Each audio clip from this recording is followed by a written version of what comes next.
Audio one. Mahapragya की साधना एवं ब्रह्म वर्चस की सिद्धि। लेखक वेदमूर्ति तपोनिष्ठ पंडित श्रीराम शर्मा आचार्य। त्रिपदा गायत्री की आध्यात्मिक त्रिवेणी। गंगा, यमुना, सरस्वती, ये तीन धाराएं मिलकर त्रिवेणी संगम बनता है।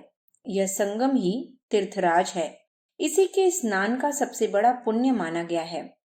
रामायण में तीर्थराज के स्नान अवगाहन का पुण्यफल बताते हुए कहा गया है, मज्जन फल देखिए तत्काला, काक होहि पिक बकहु मराला।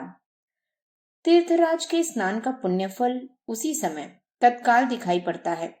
उसमें विलंब नहीं लगता। कौवे कोयल हो जाते हैं और बगुले हंस बन जाते हैं। इस उपमा में संकेत यह है कि आकृति तो ज्यों की त्यों रहती है, पर आध्यात्मिक कायाकल्प से प्रकृति बदल जाती है। आध्यात्मिक त्रिवेणी त्रिपदा गायत्री है। उसके तीन चरण मिलकर त्रिवेणी संगम बनते हैं। पर ब्रह्म का निरूपण करते हुए इन्हें ईश्वर की तीन सर्वोच्च विशेषता सत चित्त आनंद कहा गया है। मानव जीवन में उसकी झांकी सत्यम शिवम सुंदरम के रूप में होती है। इनका अधिक विस्तृत तत्व कर्म योग, ज्ञान योग और भक्ति योग के रूप में किया गया है। मानवीय सत्ता तीन भागों में विभक्त है: स्थूल शरीर, सूक्ष्म शरीर और कारण शरीर। इन तीनों को पवित्र परिष्कृत बनाने के लिए जिस दृष्टि, नीति और मर्यादा का विधान किया गया है, उन्हीं को कर्म, ज्ञान और भक्ति कहते हैं। अध्यात्म दर्शन इन्हीं तीन खंडों में विभक्त है। व्यवहार में इन्हीं तीनों का रूप धार्मिकता, आध्यात्मिकता और आस्तिकता के रूप में दृष्टिगोचर होता है। पहला, धार्मिकता का अर्थ है कर्तव्य परायणता। धर्म और कर्म एक ही तथ्य के दो नाम हैं। धर्मनिष्ठ, कर्तव्य परायण अथवा कर्म योगी, इनमें से किसी भी शब्द का उपयोग किया जा सकता है। सद्ज्ञान, तत्वज्ञान, आत्मज्ञान, ब्रह्म ज्ञान में स्तर का अंतर है। वस्तुतः वे सब आते एक ही श्रेणी में हैं। यह आध्यात्मिकता का क्षेत्र है। दूसरा, आध्यात्मिकता अर्थात अपने आप के संबंध में जानकारी, अपने लिए श्रेयस्कर मार्ग का चयन, विवेकपूर्ण रीति नीति का निर्धारण। तीसरा क्षेत्र है भक्ति योग। इसे आस्तिकता कहते हैं। ईश्वर की आस्था प्रकारांतर से कर्मफल व्यवस्था पर विश्वास कराती है। सुखी के लिए सन्मार्ग पर चलने और दुखी बनने के लिए अनीति अपनाने की सुनिश्चितता पर विश्वास कराती है। ईश्वर प्रदत्त जीवन धरोहर के सदुपयोग का संकेत देती है। भक्ति का अर्थ है प्रेम। ईश्वर से प्रेम करने का अर्थ है उसके बनाए पदार्थों का सदुपयोग अर्थात प्राणियों के साथ सद्व्यवहार करना। संक्षेप में उदारता, करुणा, दया, सेवा, सहायता जैसी सद्भावनाओं के लिए भक्ति शब्द का प्रयोग होता है। उच्च स्तरीय प्रेम का यही एकमात्र स्वरूप है। वामन अवतार ने राजा बलि से 3 कदम भूमि मांगी थी। राजा ने उसे दिया। वामन ने अपने कदम लंबे करके इतने से ही उसका तीनों लोगों का राज नाप लिया। इस प्रसंग में त्रिपदा के मापदंड का संकेत है। ईशावास्यमिदं सर्व यत्किंचित जगत्याम जगत, अर्थात इस संसार में जो कुछ भी है वह सब ईश्वर में ओतप्रोत है। इस तथ्य को हृदयंगम कराने के लिए भगवान ने समय समय पर अर्जुन, यशोदा, कौशल्या, काकभुषुंडी आदि को अपने विराट रूप दिखाए हैं। यह समस्त संसार गायत्री रूप है। तीनों लोग उसी की परिधि में हैं। सर्वत्र उसी दिव्य शक्ति को संव्याप्त देखा जाए और संपूर्ण जड़ चेतन सृष्टि के साथ सद्व्यवहार किया जाए। यह तत्व दृष्टि गायत्री के त्रिपदा शब्द के साथ जुड़ी हुई है। इसे अपनाकर मनुष्य तत्वज्ञानी बन सकता है और हर घड़ी कण कण में प्रभु दर्शन का आनंद लेता रह सकता है। खगोल विद्या के अनुसार इस ब्रह्मांड को मध्य, नीचे, ऊपर इन तीनों भागों में विभक्त किया गया है और उन विभागों को भू, भुवः, स्वः कहा गया है। इस विभाजन में ब्रह्मांड की सारी परिधि का समावेश है। इसे प्रकृति अथवा परमेश्वर का विस्तार क्षेत्र कह सकते हैं। इन 3 शब्दों के अंतर्गत विराट ब्रह्म की व्याख्या हो जाती है। जीव जगत के भी यही 3 क्षेत्र हैं। इन्हें जीव, प्रकृति और ब्रह्म कहते हैं। यही है त्रैत विज्ञान। क्रिया शक्ति के रूप में शरीर, ज्ञान शक्ति के रूप में सूक्ष्म शरीर और भाव शक्ति का प्रतीक कारण शरीर है। कारण शरीर को ही अंतःकरण कहते हैं। इसी में आकांक्षाएं, भावनाएं, मान्यताएं जगी होती हैं। यही जीव ब्रह्मांड है। आत्मविवेचना के लिए अध्यात्म शास्त्र में इन्हीं तीनों लोगों का वर्णन है। गायत्री मंत्र में सन्निहित 3 व्याहृतियों में इसी जीव चेतना का वर्णन है। ब्रह्म विवेचना में ये 3 व्याहृतियां ब्रह्मांड वाचक हैं। सृष्टि संचालन में 3 शक्तियां काम करती हैं। पहला सृजन, दूसरा अभिवर्धन, तीसरा परिवर्तन। इसी धुरी पर यह प्रकृति चक्र चल रहा है। जगत जड़ है। इसका अर्थ इतना ही है कि पदार्थों में चेतना शक्ति नहीं है।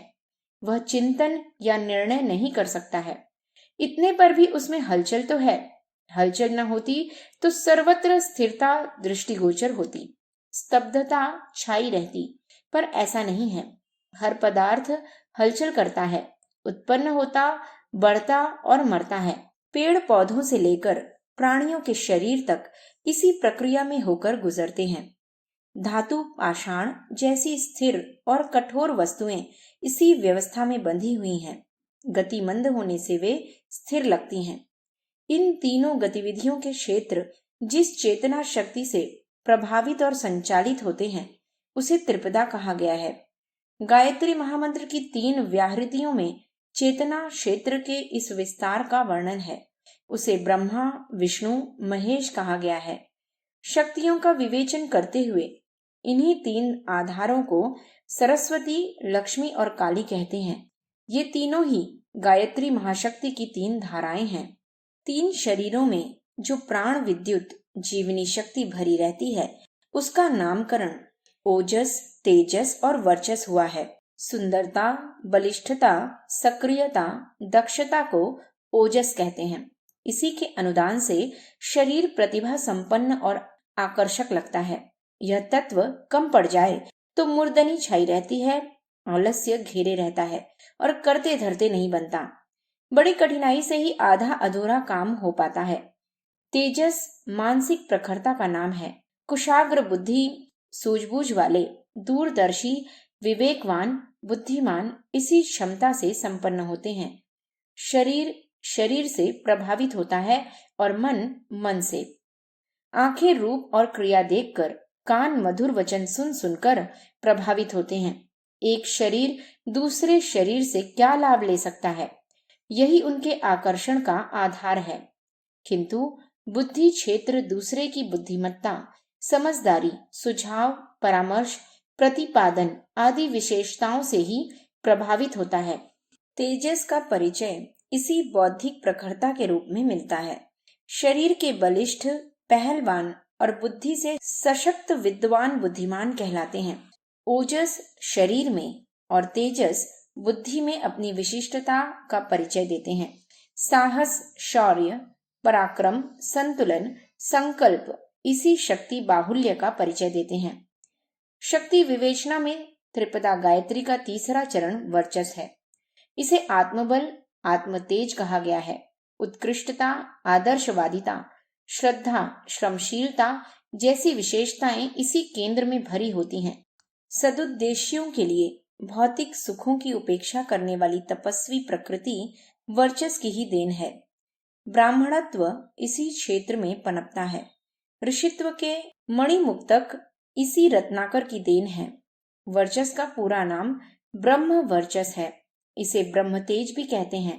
आत्मा के भीतर परमात्मा का अंश जितना अवतरित होता है उसी अनुपात से ब्रह्म वर्चस का आभास मिलता है। यह वर्चस ही देवत्व है। मनुष्य में देवत्व के प्रकट होने को वर्चस का ही अनुदान कह सकते हैं। ओजस, तेजस और वर्चस के रूप में त्रिपदा गायत्री अपना अनुग्रह, चमत्कार, वरदान साधक को प्रदान करती है। इन्हीं हुंडियों को संसार के बाजार में भुनाकर सुख साधनों की अभीष्ट वस्तुएं तथा परिस्थितियां खरीदी जा सकती हैं। शरीर का आहार अन्न जल वायु है। उसका विभाजन सिर धड़ और पैरों के रूप में किया जा सकता है। लेखन कार्य में कलम स्याही और कागज चाहिए। प्राणी जलचर नभचर स्थलचर होते हैं। प्राणियों की प्रकृति सतोगुणी रजोगुणी और तमोगुणी होती है। ये तत्व के अंतर्गत सत रज तम के आधारभूत कारण हैं। उन्हीं से 5 तत्व 5 तन्मात्राएं आदि का उद्भव होने से उस समूचे दृश्य जगत का निर्माण हुआ है। इस प्रकृति या ब्रह्म का यह त्रिधा अस्तित्व त्रिपदा गायत्री का ही क्रीड़ा क्षेत्र है। भूः भुवः स्वः की 3 व्याहृतियों में यही संकेत है कि इस समस्त विस्तार के भीतर से वह सार तत्व उपलब्ध किया जा सकता है जो मानवीय चेतना को पूर्णता तक पहुंचाने के लिए अभिष्ट है। यज्ञोपवीत में एक ब्रह्म ग्रंथि और 3 देव ग्रंथियां लगाई जाती हैं। ब्रह्म ग्रंथि ओमकार की प्रतीक है। 3 व्याहृतियों के रूप में 3 देव ग्रंथियां लगती हैं।